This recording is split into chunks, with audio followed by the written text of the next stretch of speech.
O verán xa comezou, a calor xa chegou, a praia de Liñares está case lista para o baño, as clases xa remataron e o San Paio comezou. Benvidos ao último xornal semanal normal da tempada. Comezamos.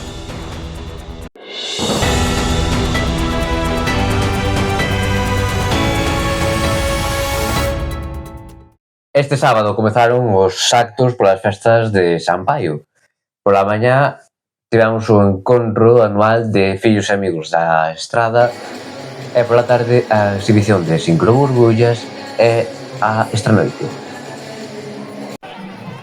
Os rapaces foron os encargados de ir quecendo os motores da que sería unha gran nocturna. Ás 11 da noite o acendido do alumeado daba o pistoletazo de saída aos 150 participantes dos 8.000 metros e aos 34 dos 4.000.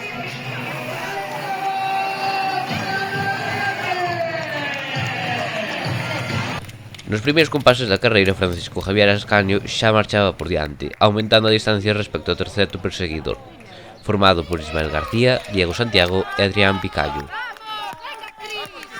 Para que teñan referencias da proeza deste atleta, no primeiro paso polo concello avantaxaba xa en 30 segundos os que rematarían loitando polo podio, e no primeiro paso por meta a distancia xa chegaba ao minuto. Minuto que mantivo e que o proclamou vencedor desta proba.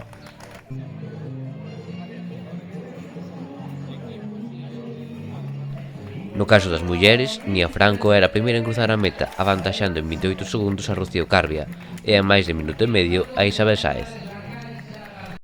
Este ano vai haber máis de 30 atraccións que xa comezaron a funcionar este sábado, como habitual, están na zona da feira. Isto provocará que o vindeiro mércores a feira se traslade ao aparcadoiro da Avenida Pontereas. A Comisión de Festas repartiu unha tirada de 700 libros conmemorativos por diferentes establecementos comerciais. Este ano participaron máis de 300 empresas, o que axudou a financiar o 55% das festas. Dos 1.900 euros de orzamento cos que conta a festas, 60.000 puxos o Concello. Xornal da Estrada conta cunha ampla cobertura por estas festividades. Cada día poderán atopar na nosa web un avance da programación do día seguinte, ademais das mellores fotos da xornada.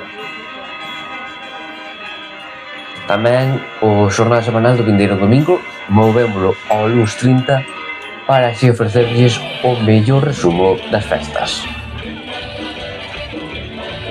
En canto ao meteorolóxico, prevese que algún día poida chover durante o San Paio.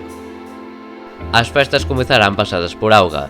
Na xornada do martes ao mércores o concello verase baixo os efectos das tormentas, que serán seguidas polos restos dunha fronte. A partir de venres o bo tempo e as altas temperaturas serán os protagonistas. O certo é que na Estrada vivimos uns días de moita calor esta semana.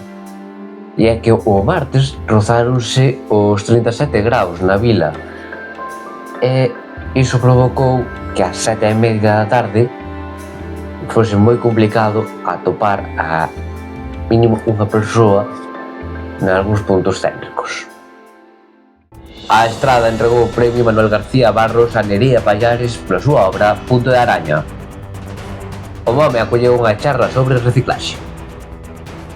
A praia de Porta Pousada, ou como a coñecemos moitos, a praia fluvial de Liñares, vai estar aberta ata mediados de setembro. O baño vai estar permitido nos meses de xullo e de agosto.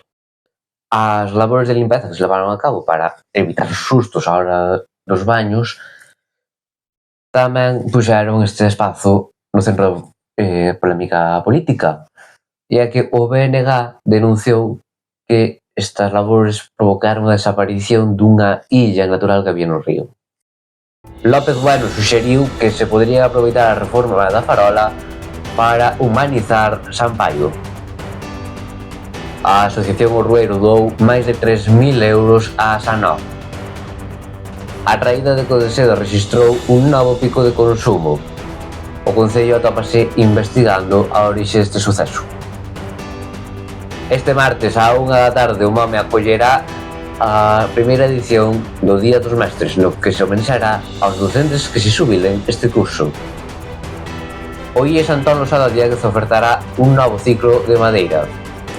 Este é un sector no que máis do 90% dos estudantes conseguen un posto de traballo nada máis rematar as prácticas. O García Barros inaugurou unha réplica dun mosaico da antiga Galequia que fixeron os propios alumnos. O vindeiro curso, os alumnos e alumnas de primeiro e segundo da ESO poderán aprender sobre Avelina Valladares grazas a unha unidade didáctica de ciencia en colaboración co Concello da Estrada. Xusto o instituto que leva o nome da poeta de Vilán Costa estreou esta semana a súa nova imaxe corporativa. Foi deseñada por Rosa de Cabanas. Foi na revista Viva Nós de Nós que celebraron o pasado martes. Con ela rematamos este xornal semanal. Lembren que a semana que ven non teremos un xornal semanal porque o trasladamos ao luns 30 para facerlles o resumo do San Baio. Vémonos. O curso rematou e os actos de despedida multiplicáronse esta semana. Os primeiros foron os de Avelina Valladares, coa súa revista Viva Nós de Nós. A revista tivo como protagonistas as cantareiras.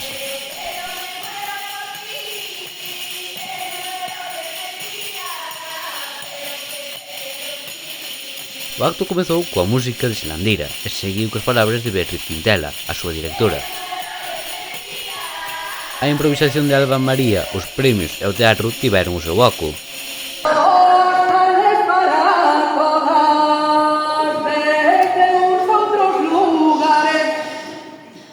Estou contenta de estar coa Avelina Valladares. Polo uso normalizado da lingua galega nos servizos que ofrece. Por ter o galego como lingua habitual de traballadores e traballadoras. Por utilizarlo tanto na súa página web e nas redes sociais como tamén na publicidade e outros suportes informativos. Por ofrecer un servizo adaptado aos clientes de proximidade baseado na confianza e na seguridade.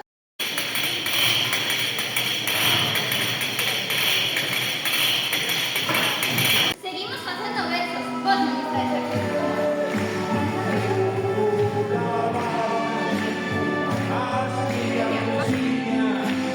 E a mí dixeron outro día, aquí non ten nin cornos nin hélices. Así que xa sabemos o que é.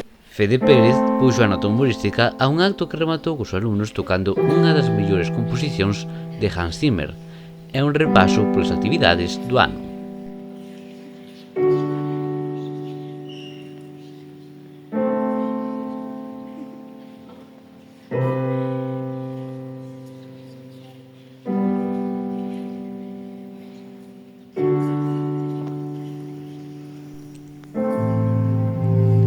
O mundo da música tamén rematou o curso. O xoves fixo o conservatorio cun concerto do grau profesional. E se esta crónica comezámoslo coa música de Xelandeira, rematámoslo coa das clases de canto, baile e música tradicional da Fervenza do Zande, que tamén comezaron as vacacións de verán.